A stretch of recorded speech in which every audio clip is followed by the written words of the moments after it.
ಪತಿಯ ವರದಕ್ಷಿಣೆ ಕಿರುಕುಳಕ್ಕೆ ಗೃಹಿಣಿ ಬಲಿ. ಮದುವೆಯಾದ 3 ವರ್ಷಕ್ಕೆ ದುರಂತ ಅಂತ್ಯ. ಹುಳಿಮಾವು ಪೊಲೀಸರಿಂದ ತನಿಖೆ ಚುರುಕು.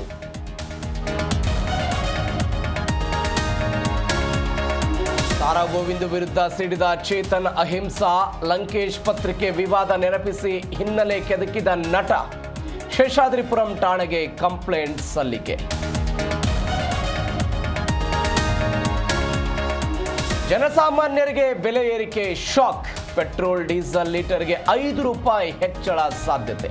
ಮುಂದಿನ 5-6 ದಿನಗಳಲ್ಲಿ ದರ ಏರಿಕೆ ಫಿಕ್ಸ್.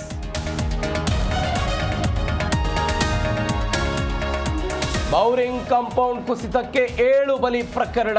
ಮತ್ತಿಬ್ಬರು ಹಿರಿಯ ಅಧಿಕಾರಿಗಳ ತಲೆದಂಡ. ಕರ್ತವ್ಯ ಲೋಪ ಎಂದು ಕಮಿಷನರ್ ರವೀಂದ್ರ ಆದೇಶ.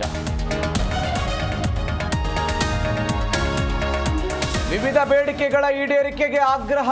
ಸರ್ಕಾರದ ವಿರುದ್ಧ ಸಿಡಿದೆದ್ದ ಸಾರಿಗೆ ನೌಕರರು. ಮೇ 20ರಂದು ಅನಿರ್ದಿಷ್ಟಾವಧಿ ಮುಷ್ಕರಕ್ಕೆ ನಿರ್ಧಾರ.